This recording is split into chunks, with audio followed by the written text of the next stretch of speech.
કેમ છો ફ્રેન્ડ્સ, પન્નાની રસોઈમાં તમારું સ્વાગત છે। આજે આપણે એકદમ સિમ્પલ જમવાનું બનાવીશું, જે રૂટીનમાં ઘરમાં બનાવીએ એ જ આ જમવાનું બનાવી તમે નાસ્તામાં અને ટિફિનમાં પણ આપી શકો છો। તો ચાલો બનાવીએ। એના માટે સૌથી પહેલાં ગેસ ચાલુ કરી એની ઉપર એક તપેલી રાખીશું। તપેલીની અંદર 1 લીટર જેટલું પાણી, 1 ચમચી મીઠું નાખી ઢાંકી અને પાણીને ગરમ થવા દેશું। જ્યારે પાણી ગરમ થઈ જાય એટલે 1.5 કપ જેટલો આપણે સોયાવડી લેવાની અને સોયાવડી નાખી એને મિક્સ કરી લેવાની। ત્યાર પછી ફરીથી ઢાંકી અને 2-3 મિનિટ માટે સોયાવડીને ચડવા દેવાની છે। તો સોયાવડી સોફ્ટ થઈ જશે। તો જ્યાં સુધી સોયાવડી થાય ત્યાં સુધીમાં આપણે શાક માટે બધી તૈયારી કરી લઈએ। તો એના માટે 2 નાની ડુંગળી લેશું, એને છોલીને ચોપરની અંદર લઈ લેશું અને ચોપ કરી લેશું। તો તમે ઈચ્છો તો હાથથી પણ આ ચોપ કરી શકો છો। તો ડુંગળી કાઢી લઈએ અને હવે એ જ રીતે ટામેટાને ચોપ કરી લઈએ। તો ટામેટાને આપણે દાંડલા તરફથી થોડું એવું કાપી નાખવાનું, કેમ કે એ ભાગ થોડો હાર્ડ હોય તો એને હટાવી અને ટામેટાને પણ એ જ રીતે ચોપ કરી તૈયાર કરી લેશું। હવે એક ખલદસ્તો લેશું, એની અંદર 4 થી 5 કળી લસણ અને 2 લીલા મરચાં લઈ એને આપણે કૂટી લેવાનું। અહીંયા આપણો ડુંગળી, ટામેટાં અને મરચાંને લસણ પણ કૂટાઈને તૈયાર થઈ ગયું છે। તો ચાલો આટલી તૈયારી થઈ ગઈ ત્યાં સુધીમાં આપણે જે સોયાવડીને બાફવા મૂકેલી એ પણ સરસ એવી સોફ્ટ થઈ ગઈ છે। તો 2 મિનિટ માટે આપણે ગેસ ઉપર એને ઉકાળી અને ત્યાર પછી 3 મિનિટ માટે મેં ગરમ પાણીમાં જ રવા દીધેલી।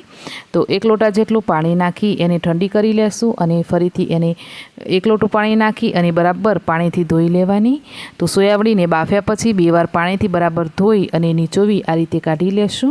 તો આ સ્ટેપ કરવાથી સોયાવડીની અંદર જે વિયર્ડ સ્મેલ આવે એ સ્મેલ જતી રહેશે અને શાક ખાવામાં સરસ લાગશે। તો હવે આપણે 1 કપ જેટલા સોયાવડીને રહેવા દેશું। અડધો કપ જેટલી સોયાવડીને બાજુ પર હટાવી દઈશ, કેમ કે 1 કપ સોયાવડીનું શાક બનાવીશું। નોનસ્ટિક પેનની અંદર 4 ચમચી જેટલું તેલ લઈ અને સોયાવડી નાખીશું અને આ સોયાવડીને આપણે શેકવાની છે। તો સોયાવડી જ્યાં સુધીમાં શેકાશે આપણે વચ્ચે વચ્ચે એને ચેક પણ કરતા રહેશું। અને બીજી બાજુ આપણે રોટલી માટે લોટ ચાળી લઈએ। તો અહીંયા મેં 2 કપ જેટલો ઘઉંનો ઝીણો લોટ ચાળી લીધો છે। તો આજે આપણે આના પરાઠા બનાવીશું, સાદી રોટલી નહીં બનાવીએ, કેમ કે બાળકોને નાસ્તામાં પણ આપવાનું છે અને વચ્ચે વચ્ચે આ રીતે સોયાવડીને પણ આપણે ચેક કરતા રહેશું। તો હવે લોટની અંદર 2 ચમચી તેલ નાખી અને થોડું થોડું પાણી નાખતા જઈ બરાબર લોટ ગૂંથીને તૈયાર કરી લેશું। તો નોર્મલ આપણે રૂટીનમાં જે રોટલી બનાવવા માટે લોટ બાંધીએ એવો જ લોટ બાંધીને તૈયાર કરવાનું છે। તો હું રોટલીની અંદર મીઠું નથી નાખતી એટલે મેં નથી નાખ્યું। જો તમે મીઠું નાખતા હોય તો મીઠું પણ નાખી શકો। ફરીથી અડધી ચમચી જેટલું તેલ નાખી લોટને આપણે સોફ્ટ કરી અને ઢાંકી દઈશું અને 10 મિનિટ માટે એને રેસ્ટ પર રાખીશું। અને બીજી બાજુ તમે જોઈ શકો તો આપણી જે સોયાવડી હતી એ પણ સરસ એવી શેકાઈ ગઈ છે। તો આ જોઈ શકો તમે, એની અંદર બિલકુલ પણ પાણીનું મોઇસ્ચર નથી રહ્યું। તો આ રીતે તમે સોયાવડીનું શાક જરૂરથી બનાવજો, બહુ જ ટેસ્ટી બનશે।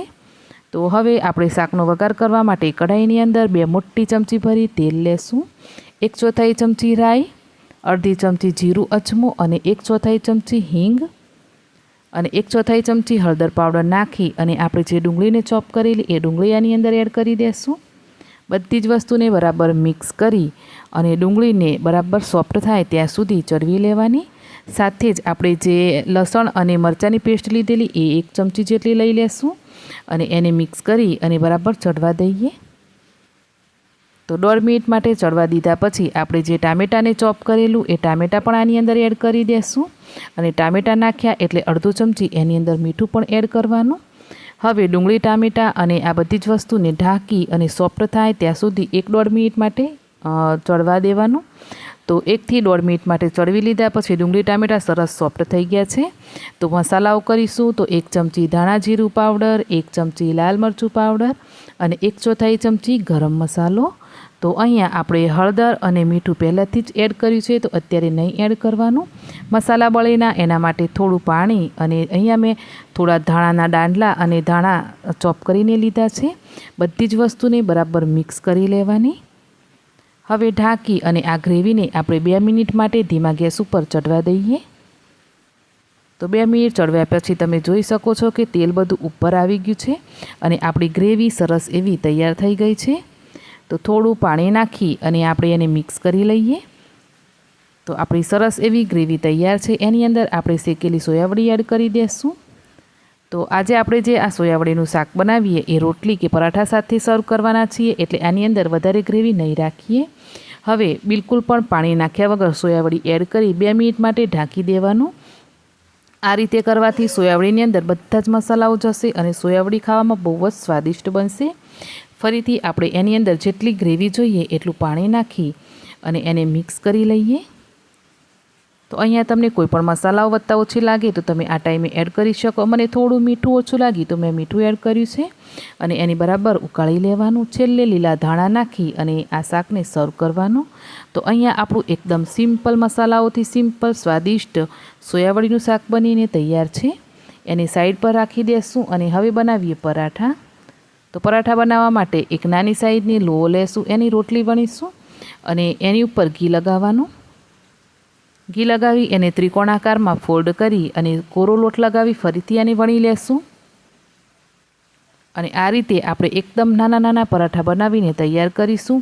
તો આ પરાઠાને હું બાળકોને નાસ્તા સાથે આપવાની છું, એટલે એને ઘી સાથે બનાવીશ, કેમ કે એ લાંબા ગાળા સુધી સોફ્ટ રહેશે. અને આ સોયાવડીના શાક સાથે આ પરાઠા ખાવામાં બહુ જ મસ્ત લાગશે. 2 પરાઠા ચડી જાય એટલે એને આ રીતે ઘી લગાવી લેવાનું. તો ચાલો પછી આ જ રીતે આપણા બધા જ પરાઠા બનાવીને તૈયાર કરી લેશું. બાળકોને ટિફિન પેક કરી સ્કૂલમાં મોકલી દીધા છે અને આ પ્લેટ આપણે તમારા અને મારા માટે છે. તો સૌથી પહેલાં શાક રાખીશું, પરાઠો રાખી અને ડુંગળીનું સલાડ રાખીશું. તો સિમ્પલ જમવાનું બનીને તૈયાર છે. અને હા ફ્રેન્ડ્સ, એક વાત જણાવું કે આજે વોઇસ ઓવરમાં થોડો પ્રોબ્લેમ થયો છે, કેમ કે વરસાદ બહુ હતો એટલા માટે. તો થોડું એડજસ્ટ કરજો પ્લીઝ. તો આજની રેસીપી તમને કેવી લાગી કોમેન્ટ કરીને જણાવજો. રેસીપી ગમી હોય તો વિડીયોને લાઇક, શેર અને ચેનલને હજુ સુધી સબસ્ક્રાઈબ ના કરી હોય તો જરૂરથી કરજો. મળીએ એક નવી રેસીપી સાથે. આવજો.